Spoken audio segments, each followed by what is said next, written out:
সেখান থেকে আমরা গাঁজা পাই এবং সঙ্গে হেরোইন 300 কোটা উদ্ধার করি।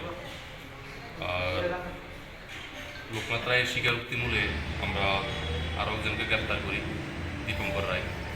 লোকনাথ রায় 2 দিন থানাতে পুলিশ রিমান্ডে ছিল, আজকে মাননীয় আদালতে প্রোডাকশন হচ্ছে এবং লোকনাথ রায়ের স্বীকারোক্তিমূলে যাকে গ্রেপ্তার করা হয়েছে দীপঙ্কর রায়, ওকেও আজকে আমরা কোর্টে ফরওয়ার্ড করছি পুলিশ রিমান্ড ঠিক।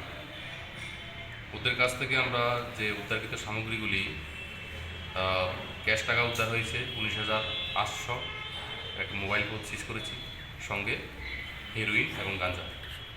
উদ্ধারকৃত ড্রাগস এবং অন্যান্য সামগ্রীগুলির বর্তমান বাজার মূল্য হবে আনুমানিক 2 লক্ষ টাকা। আজকে আমরা মাননীয় আদালত ওদেরকে প্রেরণ করছি। তাদের বাড়িটা কোন জায়গায়? সব দুজনের বাড়ি খেজুর বাগান এলাকাতে। বাড়ি থেকে নিয়ে গেছেন না? হ্যাঁ, বাড়ি থেকে অ্যারেস্ট করা হয়েছে। সঙ্গে এগুলো বাড়িতে পাওয়া গেছে? হ্যাঁ। তারা এমনিতে কী করে? তারা একজন এমনিতেই দোকান আছে এখানে, দোকান সঙ্গে ইয়ে করছে। কয়টার সময় হবে টাইমটা? দীপঙ্কর রায়কে গতকালকে আমরা সন্ধ্যার সময় অ্যারেস্ট করেছি, আর লোকনাথ রায়কে আমরা 10 তারিখ অ্যারেস্ট করেছি। 2 দিন কোর্টে ছিল, আজ মাননীয় আদালত কোর্টের আদেশ মূলে আমরা ওদেরকে আবার পুলিশ রিমান্ডে নিয়েছিলাম। Thank you.